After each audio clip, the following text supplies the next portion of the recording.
ছোট থেকে আমরা শুনে আসছি এলিয়েন, জাদু এসবের ব্যাপারে। কিন্তু এলিয়েন কি সত্যি এক্সিস্ট করে?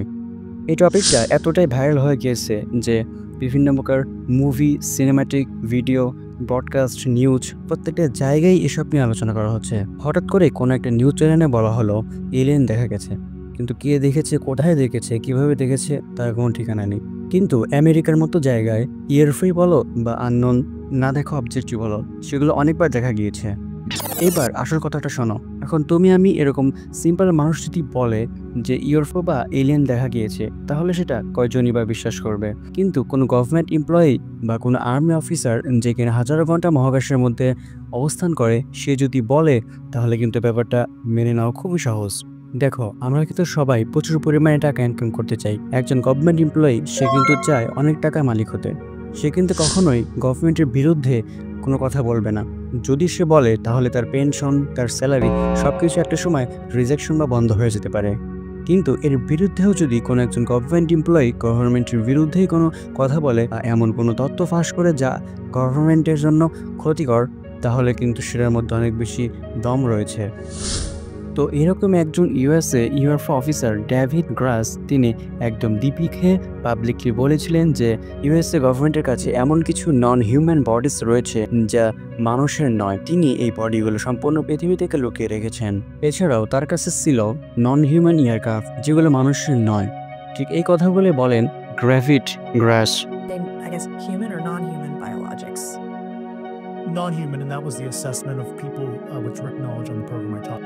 ব্যাপারটা ঠিক এরকম মনে হচ্ছিল যে এই প্রথম খোলাখুলিভাবে কেউ এলিয়েন সম্পর্কে কথা বলছে। তিনি বলেন 1930 থেকে আমাদের গভর্নমেন্ট এই এলিয়েন সম্পর্কে লুকাচ্ছেন।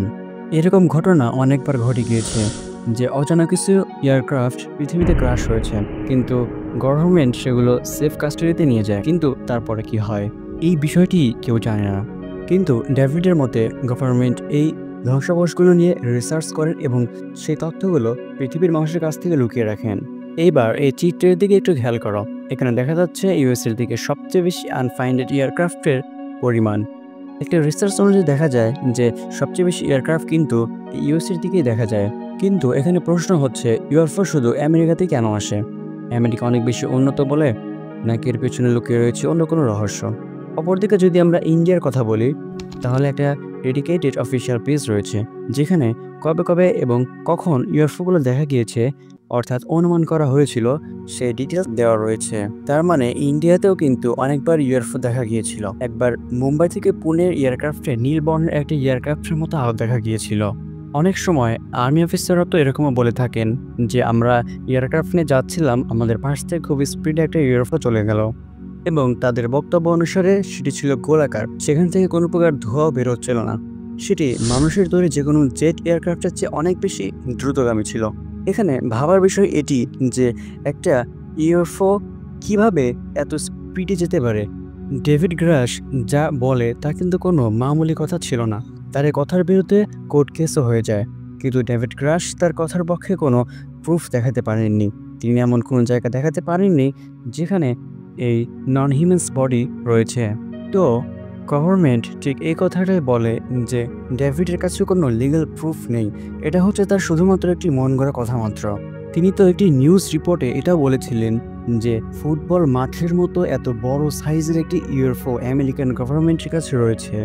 তো এবার হচ্ছে সবচেয়ে বড় প্রশ্ন, এলিয়েন কি সত্যি এক্সিস্ট করে? বিশ্বাস করো, এর উত্তর কেউ কখনোই দিতে পারবে না। হ্যাঁ, এটাই রিয়ালিটি। এলিয়েন যদি কেউ কখনো দেখেও থাকে, তার প্রমাণ কেউ কখনো দিতে পারবে না।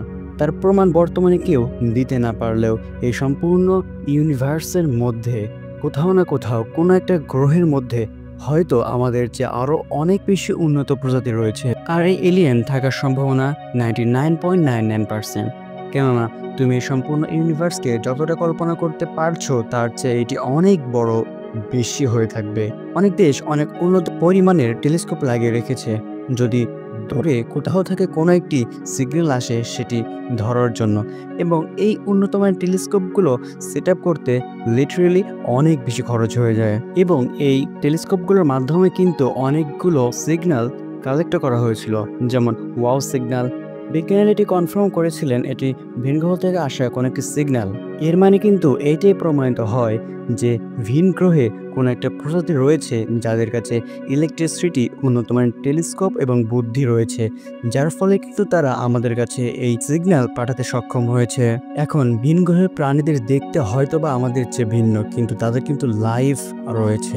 এখানে মূলত দুই দলের মানুষ রয়েছে, যা এলিয়েন বা এক্সট্রাটেরেস্ট্রিয়াল লাইফে বিশ্বাস করে, আর অন্য দল হচ্ছে যারা বিশ্বাস করে না। তো এদের মধ্যে তুমি কোনটা? অবশ্যই সেটা কমেন্টে জানাও।